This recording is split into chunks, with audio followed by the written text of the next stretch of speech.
अब देखो बेटा, द टुडे आज जो हमें कंसेप्ट पढ़ना है वो है electric potential, electrostatic potential energy भी कहते हैं। लास्ट क्लास में हम नाम लिखवा चुके थे, आज सिर्फ पढ़ना है। अब सुनो, पुरानी कहानी पहले याद करते हैं जो हमारे साथ बीत चुका है।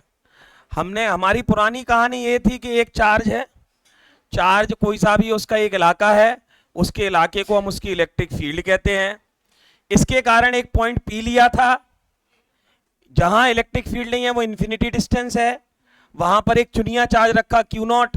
इस चार्ज को यहां से यहां तक उठा के लाने में जो अमाउंट ऑफ वर्क डन होता है उसे डब्ल्यू कहते हैं, हाँ या ना। और हमने ये कहा था कि जितना अमाउंट ऑफ वर्क डन होता है इस चार्ज को इंफिनिटी से यहां तक लाने में, और मान लीजिए आप यहां लाए तो ये यहां आ गया, work done upon Q not कर देते थे तो इस पॉइंट का पोटेंशियल आ जाता था डब्ल्यू अपॉन क्यू नॉट। अब आप अपॉन क्यू नॉट नहीं करना है।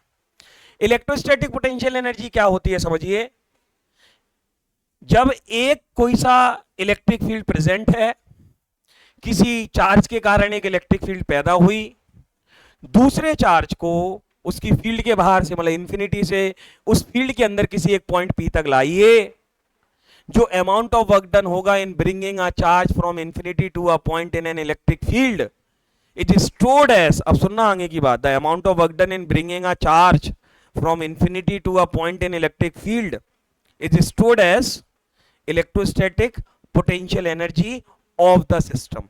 मतलब यहां जो क्यू नॉट आ गया, जितना अमाउंट ऑफ वर्क डन होगा it is stored as electrostatic potential energy system. मतलब एक से ज्यादा चार्जेस, एक चार्ज पहले से था, दूसरा चार्ज आ गया, तो इनके बीच जो अमाउंट ऑफ वर्क डन होगा वो किस फॉर्म में स्टोर्ड हो जाएगी, जितना अमाउंट ऑफ वर्क डन होगा वो। देखो हम कभी भी जब वर्क डन करते हैं तो एनर्जी पैदा होती है, मैंने बताया था, और जब सिस्टम वर्क डन करता है तो एनर्जी खर्च हो जाती है। जैसे इस पेन को मैं ऊपर ले गया, कितने वर्क डन किया हमने, जितना हमने वर्क डन किया उतनी इस पेन की कौन सी एनर्जी बढ़ गई, ग्रेविटेशन पोटेंशियल एनर्जी। एक स्प्रिंग थी उसको हमने खींचा, किसने वर्क डन किया, स्वयं हमने, ठीक है, साक्षात। तो जब हमने उस पर जितना अमाउंट ऑफ वर्क डन किया, कौन सी एनर्जी बढ़ गई उसकी, इलास्टिक पोटेंशियल एनर्जी। ये तो 11वीं में पढ़ी थी, ये तीसरी कहाँ है, 12वीं में। तीसरी पोटेंशियल एनर्जी होती थी इलेक्ट्रोस्टैटिक पोटेंशियल एनर्जी या इलेक्ट्रिक पोटेंशियल एनर्जी भी कहते थे। अब इस चार्ज को यहां से यहां तक लाने में किसने वर्क डन किया, हमने। जितना अमाउंट ऑफ वर्क डन हमने किया in bringing a charge from infinity to a point in the electric field will be stored as electrostatic potential energy of the system. ये शब्द हम लिखवा देते हैं, व्हाट इज ईपी, लिखिए, लिखो ईपी की डेफिनेशन लिखो, लिखो बेटा, the amount of work done, लिख लो, the amount of work done in bringing a, the amount of work done in bringing a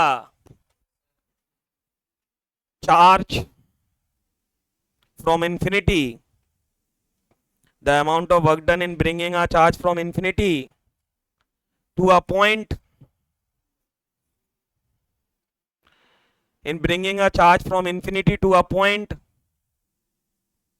in the gravitation, in the electric field, in bringing a charge from infinity to a point in the electric field of another charge, in the electric field of another charge is stored as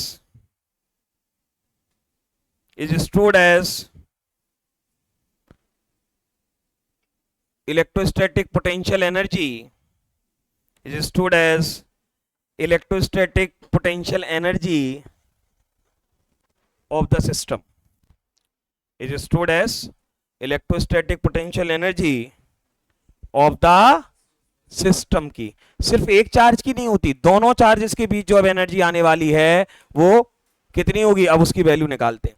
अब यार याद करो, इस derivation को मैं फिर से नहीं कराऊंगा, आप एक चीज समझ लो, इलेक्ट्रोस्टैटिक पोटेंशियल एनर्जी किसके बराबर होगी, अमाउंट ऑफ वर्क डन। अच्छा, पोटेंशियल एनर्जी को हमेशा यू से शो करते हैं, कोई सी भी पोटेंशियल एनर्जी हो, चाहे ग्रेविटेशन हो, चाहे इलास्टिक हो, चाहे इलेक्ट्रोस्टैटिक हो, पोटेंशियल एनर्जी को किससे शो करते हैं बेटा, कैपिटल यू से शो करते हैं, ठीक है, कैपिटल यू से। तो हम ऐसे भी कह सकते हैं कि इलेक्ट्रोस्टैटिक पोटेंशियल एनर्जी किसके बराबर होगी, वर्क डन के, हाँ या ना?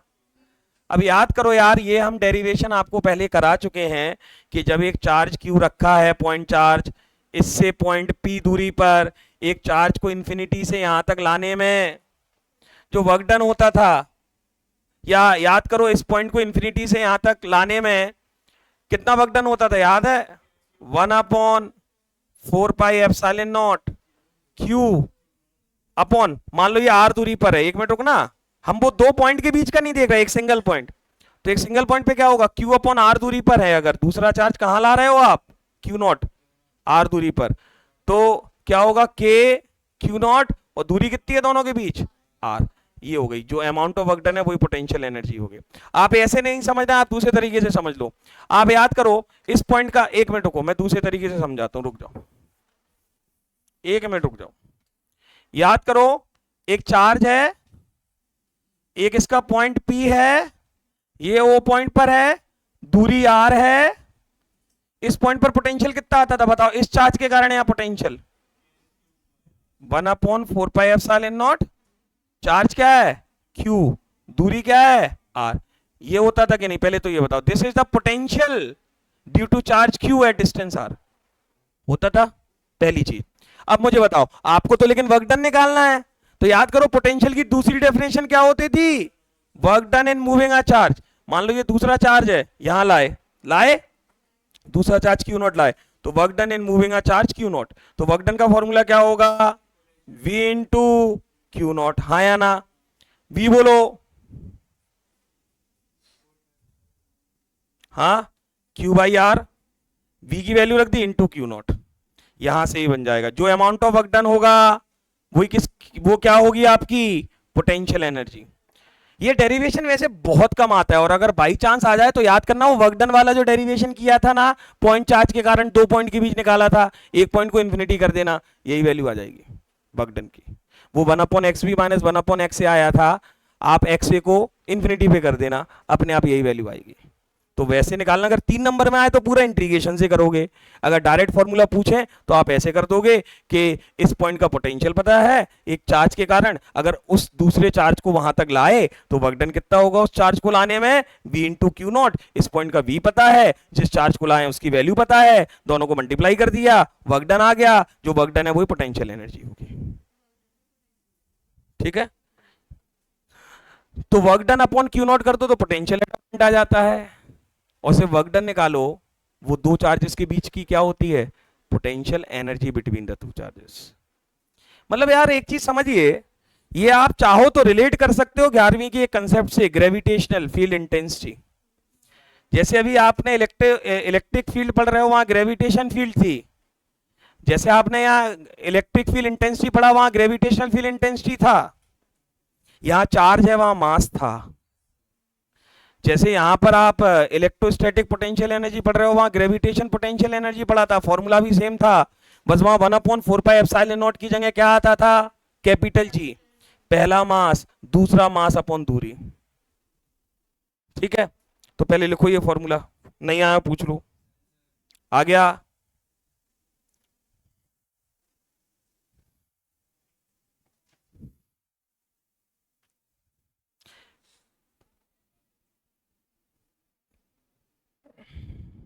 हो गया?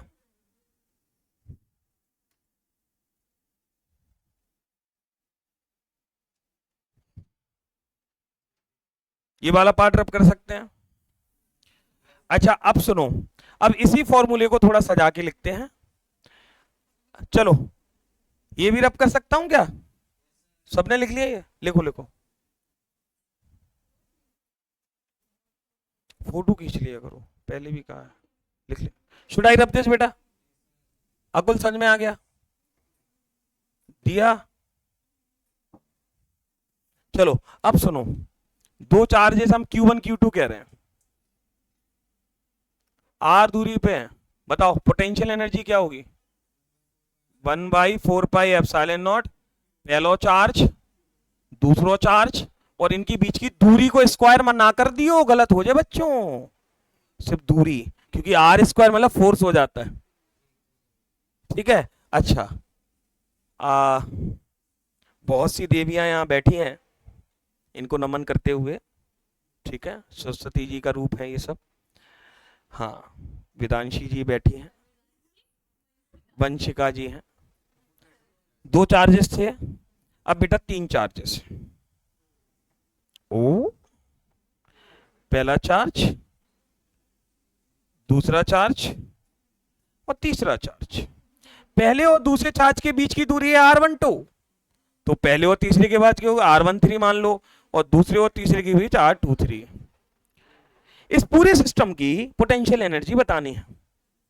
अब एलवी से यादव तो आएगा नहीं सिस्टम की पोटेंशियल एनर्जी बताने, ठीक है। हाँ हाँ, ये दूसरा सिस्टम है बेटा। यहां अच्छे वालों के सिस्टम फेल हो जाते हैं जब ये सिस्टम आता है। हाँ बताओ इसकी एक मिनट सुनो, जीतू और सचिन, एक मिनट सुनो बेटा। हमेशा याद रखना, जब आप पोटेंशियल एनर्जी निकालते हो तो जितने भी कॉम्बो बन रहे हो, जैसे 2 चार्जेस है तो एक ही कॉम्बो बन रहा था, या कितने कॉम्बो बनेंगे ये देखेंगे। देखो एक कॉम्बो तो जानते हो ना, दूसरो कॉम्बो और तीसरो कॉम्बो और बन रहे नहीं। तो जितने भी कॉम्बो बन रहे हो 2 चार्जेस के बीच, उन सबके बीच की पोटेंशियल एनर्जी निकाल लो और सबको जोड़ दो, टोटल आ जाएगा। तो चलो टोटल इसकी क्या होगी, U इक्वल्स टू, पहले इन दोनों के बीच क्या होगी, के लिख रहा हूं 1/4πε0 को, पहलो दूसरो बीच की दूरी यही होगी, समझ में आ गया। इन दोनों के बीच के, किट्टो, कितरी, टुतरी। हाँ बेटा, इन दोनों के बीच Q1 Q3 R बंत्री, बन गए तो मंत्री। 3 के बाद 3 का तो हमने बता दिया, अब कितने आएंगे 4, और अब वंशिका को बताने पड़ेंगे, कॉपी पे करना पड़ेंगे। पहले ये करो, अच्छा ये करो दोनों, और इसका कोई जवाब नहीं बोलेगा, इसका आप कॉपी में करेंगे और फिर अपने अपने आंसर मुझे दिखाएंगे। चलिए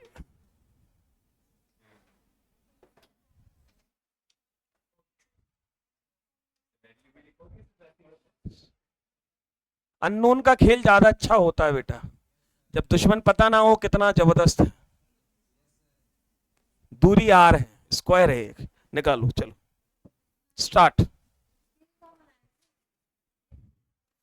तो के कॉमन निकाल लो, ठीक है, बस फॉर्मूला बन गया। अब अगला करो हमने, हाँ हाँ हाँ करो, टेक योर टाइम बेटा, and I hope so that you will win this battle.